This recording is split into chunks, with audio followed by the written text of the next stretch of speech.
Bila membicarakan Ki Hajar Dewantara, kita tentu tidak boleh melewatkan sistem Among yang menjadi buah pemikiran beliau dalam dunia pendidikan.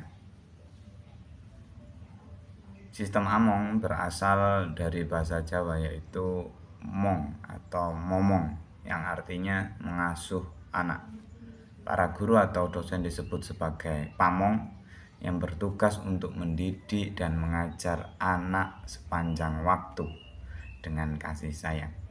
Tujuan dari sistem Among adalah membangun anak, tentu anak didik, untuk menjadi manusia yang beriman dan bertakwa, merdeka lahir batin, budi pekerti luhur, cerdas dan berketerampilan, serta sehat jasmani dan rohani, agar menjadi anggota masyarakat yang mandiri dan bertanggung jawab atas kesejahteraan tanah air serta manusia pada umumnya.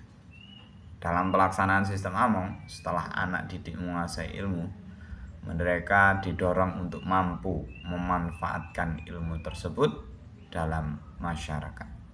Sistem Among adalah cara mendidik yang dipakai dalam sistem pendidikan sekolah taman siswa, dengan maksud mewajibkan para guru supaya mementingkan fitrahnya anak dengan tidak melupakan segala keadaan yang mengelilinginya. Oleh karena itu, perintah paksaan dengan hukuman yang biasa dipakai oleh pendidikan zaman dahulu harus diganti dengan memberi tuntunan dan dukungan pada anak ketika mereka bertumbuh dan berkembang karena fitrahnya sesuai dengan fitrahnya sendiri. Juga menghilangkan segala yang merintangi atau menghalangi pertumbuhan dan perkembangan anak, serta mendekatkan anak kepada alam dan masyarakatnya. Oleh karena itu, perintah dan paksaan hanya boleh dilakukan jika anak-anak tidak dapat menghindari sendiri mara bahaya yang akan menimpanya.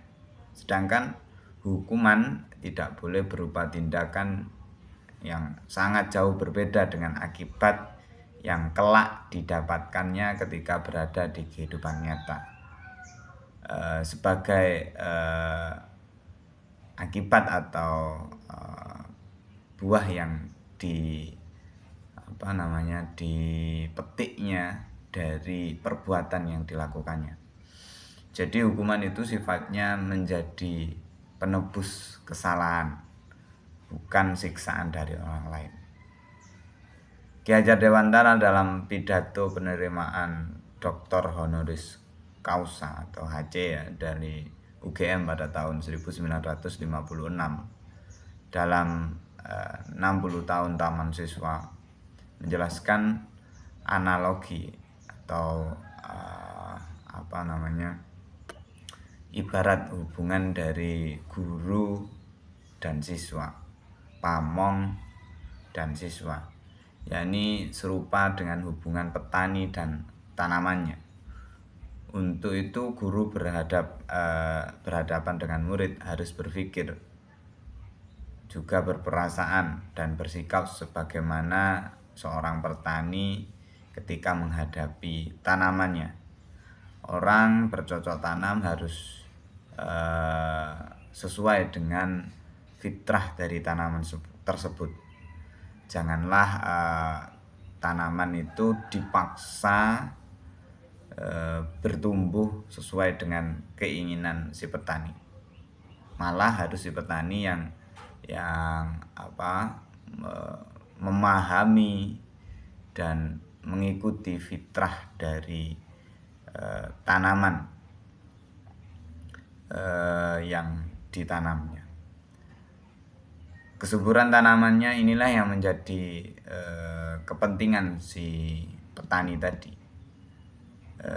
Ia harus tahu apa yang ditanam, apakah padi yang ditanam adalah padi, jagung, atau tanaman lain, yang mana perlakuan terhadap setiap tanaman yang berbeda juga berbeda, harus memiliki perlakuan yang berbeda pula.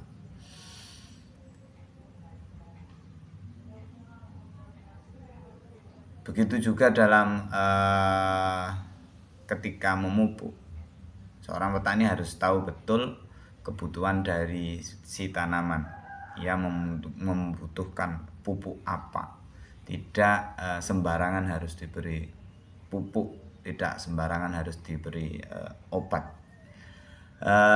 Itulah ibarat atau analogi yang diberikan oleh Ki Hajar Dewantara ketika mendidik seorang anak.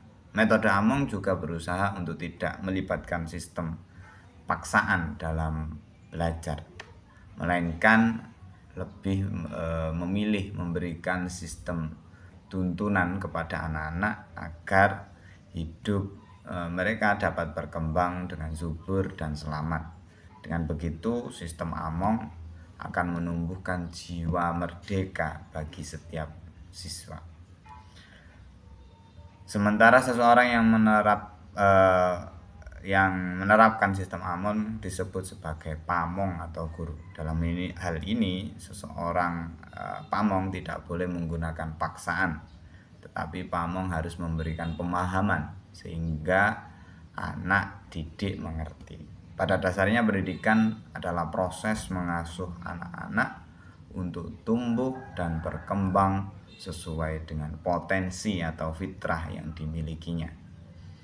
Pendekatan metode Among menempatkan peserta didik sebagai atau berada di posisi sentral, sedangkan pamong atau pendidik bertugas sebagai pembimbing atau pendidik yang mengarahkan anak, pembimbing yang mengarahkan anak. Guru tidak boleh bertindak dominan dalam proses pengajaran. Guru haruslah memperhatikan kemerdekaan yang diberikan kepada peserta didik agar tidak menjadi terlalu bebas.